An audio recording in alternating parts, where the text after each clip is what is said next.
देखकर मुझसे झूठ पर झूठ बोलते रहे। मैं तुम्हारे लिए अपने माँ बाप से लड़ती रही और तुम्हें अंदाजा ही नहीं था कि बात इतनी बढ़ जाएगी। तुम इतने भी स्टूपिड नहीं हो हसन।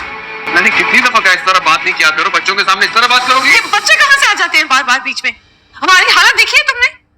बिल्कुल मैं इस बारे में सोच ही नहीं सकती। पहली बात तो ये कि आप मेरी सास नहीं, आप मेरी दोस्त हैं और मेरी अम्मी भी। आपके पेशेंट हैं हसन एहसन? नहीं, उनकी तो आपके साथ 2 अपॉइंटमेंट्स भी हो चुकी हैं। आप एक दफा फिर से चेक कर लेंगे?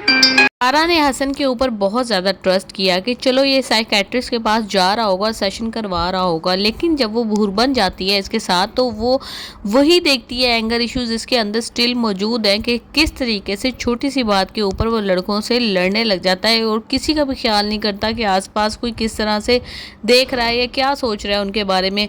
फिर वो वापस आकर जब कॉल करती है वहाँ पर जहाँ से ये सेशन करवा रहा था तो वो लोग कहते हैं कि हमारा तो इस नाम का कोई पेशेंट ही नहीं है। तो वो बड़ी हैरान हो जाएगी कि मैंने अपने वालदैन से भी लड़ाई मोल ली है तुम्हारे लिए, इसलिए कि मेरा घर बच सके। मैं एक डॉक्टर हूँ, अपने वालदैन की अकलौती औलाद हूँ, मुझे वहाँ पे रहने का कोई मसला नहीं है, लेकिन मैं सिर्फ यही सोचती हूँ कि चलो शादी की है तो निभा लूँ अब इसको किसी तरीके से। लेकिन तुम जो हो वो झूठ पे झूठ बोले चले जा रहे हो कि मैं साइकेट्रिस्ट के पास जा रहा हूँ। ये चीज़ शो करती है कि तुम एक नार्सिसिस्ट हो।